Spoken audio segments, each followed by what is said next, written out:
ఆ నేతకు వారసులు సిద్ధమయ్యారన్నటువంటి టాక్ గట్టిగా వినబడుతోంది. మాటల మాంత్రికుడైనటువంటి ఆ నేత ప్లేస్ను మరొకరితో భర్తీ చేయడం సాధ్యం కాదని ఇప్పటి వరకు అందరూ భావించారు. అయితే అంతకు మించిన వాగ్దాటితో అనుకోకుండా ఎంట్రీ ఇచ్చారు ఆయన వారసురాలు. ఒక్కసారిగా పార్టీ హైకమాండ్ సైతం అట్రాక్ట్ అయింది. యువ రక్తాన్ని ప్రోత్సహిస్తే ప్రజలకు మరింత చేరువ కావచ్చని పార్టీ నేతలు భావిస్తున్నారట. అలాంటిది ఏమీ లేదు, నేనున్నంత వరకు నాకు ప్రత్యామ్నాయంగా నా వారసులు రారని ఆ నేత చెప్తున్నారు. ఇంతకీ ఆ నేత ఎవరు? ఆయనకు చెక్ పెట్టే వారసురాలు ఎవరు? Watch the story.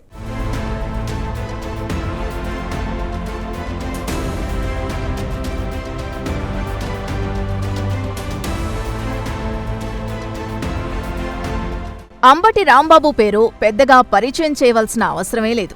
ఆయనంటే ఉభయ తెలుగు రాష్ట్రాల్లో తెలియనివారుండరంటే అతిశయోక్తి కాదు. వైఎస్ఆర్కు అత్యంత సన్నిహితుడిగా రాజకీయ రంగప్రవేశం చేశారు.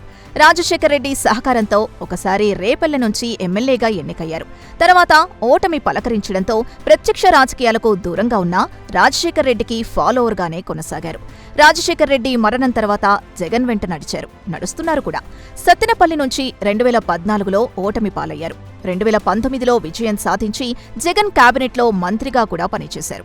ఆ తర్వాత 2024లో పరాజయం పాలయ్యారు. అనంతరం గుంటూరు పశ్చిమ నియోజకవర్గ వైసీపీ ఇన్ఛార్జిగా పార్టీ ప్రధాన వక్తగా సేవలందిస్తున్నారు. తన వాగ్దాటితో పదునైన పదాలతో అధికారపక్షం నాయకుల్ని టార్గెట్ చేస్తూ ఇబ్బంది పెట్టడంలో అందవేసిన చెయ్యి అంబటిది.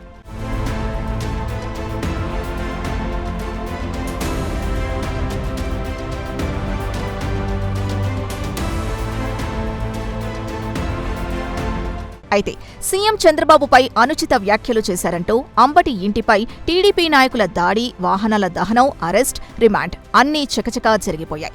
ఈ వరుస ఘటనల తర్వాత అంబటి కుటుంబం స్పందించింది. ఆయన పెద్ద కుమార్తె మౌనిక మొదటిసారి మీడియా ముందుకొచ్చారు. ఆమె మాటలు ఒక్కసారిగా ఆశ్చర్యానికి గురిచేశాయి. ప్రత్యర్థుల్ని టార్గెట్ చేసిన తీరు, పాయింట్ టు పాయింట్గా మాట్లాడడం తండ్రిని గుర్తు చేసిందని చెప్పవచ్చు. గంభీరమైన వాయిస్తో హుందాగా మాట్లాడిన తీరు అందరినీ ఆకట్టుకుంది. గుంటూరు ఎంపీ, కేంద్ర మంత్రి పెమ్మసాని చంద్రశేఖర్ని టార్గెట్ చేసి మాట్లాడుతూ ఐయామ్ ఏ డాక్టర్ టూ అని చెప్పిన తర్వాతే మౌనిక డాక్టర్ అని తెలిసింది. పాలిటిక్స్లో ఉన్నత విద్యావంతులైన ఇలాంటి మహిళా లీడర్లు ఎంటరైతే రాజకీయాలు డిగ్నిఫైడ్గా ఉంటాయన్న చర్చ ఉద్భవించింది.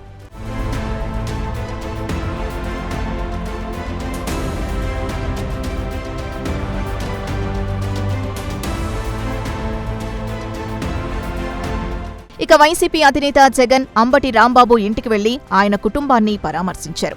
ఈ సందర్భంగా ఆయన 2 కుమార్తెలతో ఆయన మాట్లాడారు. అండగా ఉంటానని చెప్పారు. ఇక జగన్ ప్రెస్ మీట్లో ఆయన పక్కనే అంబటి మౌనిక ఉన్నారు. దాంతో పాటుగా ఆమె జగన్కి తమ ఇంటి దాడికి సంబంధించిన అంశాల్ని, పత్రాల్ని, ఫోటోల్ని అందిస్తూ సహకరించారు. జగన్ సైతం ఆమెకి విశేష ప్రాధాన్యత ఇచ్చారు. అంతేకాకుండా జగన్ పరామర్శకొచ్చినప్పుడు మౌనిక ప్రెస్ మీట్లో మాట్లాడిన తీరుకు ఆయన ప్రత్యేకంగా ప్రశంసించారట. తన తండ్రి జైల్లో ఉన్న పలు దఫాలుగా మీడియా ముఖంగా ప్రభుత్వాన్ని ప్రశ్నించిన తీరు అందరినీ ఆకట్టుకుందని విశ్లేషకులు అభిప్రాయపడుతున్నారు.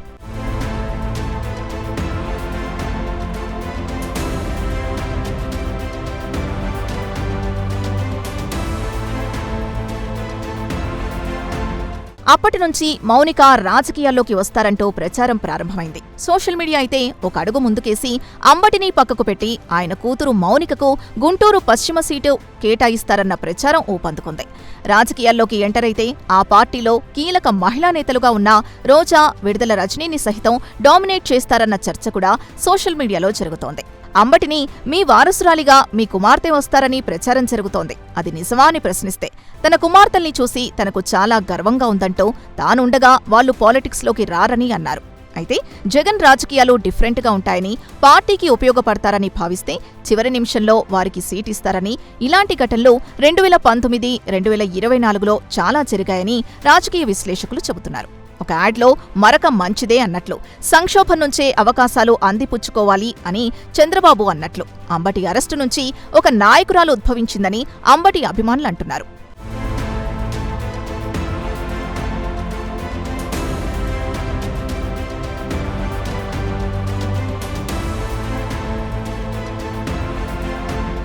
మరోవైపు అంబటి ఇంటి మీదకు దాడికొచ్చినప్పుడు పశ్చిమ టీడీపీ ఎమ్మెల్యేని ఓడించాలని వైసీపీ నేతలు అంటున్నారు. జగన్ సైతం మాధవి ప్రస్తావన తెస్తూ ఆమె ఫోటోల్ని మీడియా ముందు పెట్టారు. దాంతో పాటుగా మాధవికి సరిజోడుగా అంబటి మౌనికనే వచ్చే ఎన్నికల్లో పోటీకి పెడితే పోరు రసవత్తరంగా ఉంటుందని వైసీపీ నేతలు అంటున్నారు. దానిమీదనే ప్రచారం కూడా చేస్తున్నారు. ఆమె అంబటి అరెస్టు తర్వాత మీడియా ముందు మాట్లాడిన తీరు, ఆమె జగన్ పరామర్శకొచ్చినప్పుడు మాట్లాడిన విధానం అన్నీ చూసిన వారు ఆమె అంబటి వారసురాలిగా రాజకీయాల్లోకి రావాలని బలంగా కోరుకుంటున్నారు.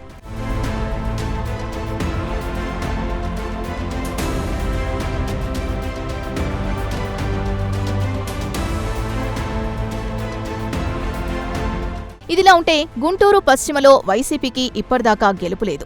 3 ఎన్నికలు వరుసగా జరిగితే 3 సార్లు వైసీపీ ఓటమిని చవిచూసింది. 2029లో అంబటిని నిలబెట్టాలన్న దానిమీద ఆలోచనలున్నాయి. కానీ గెలుపు గుర్రాలు కూడా చూస్తారు అన్నమాట అప్పట్లో ఉంది. ఇప్పుడు ఏకంగా అంబటి కుమార్తె మౌనిక ధీటుగా రాజకీయాల్లో నిలబడితే మాత్రం ఆమెకు ఛాన్స్ ఖచ్చితంగా ఉండొచ్చు అని అంటున్నారు. అంబటి సైతం తన కుమార్తె పొలిటికల్ ఎంట్రీకి 100% సహకరిస్తారని అంటున్నారు. దాంతో గల్లా మాధవి మీద వైసీపీ కూడా మహిళా అభ్యర్థినే నిలబెట్టి ఈసారైనా పశ్చిమం గెలుచుకునేందుకు వీలుంటుందని, మహిళా కార్డుతో పాటు విక్టిమ్ కార్డు కూడా పడుతుందని వైసీపీలో అయితే ప్రచారం ఉంది. దీని మీదనే సోషల్ మీడియాలో చర్చ అయితే సాగుతోంది. చూడాలి మరి ఏం జరుగుతుందో.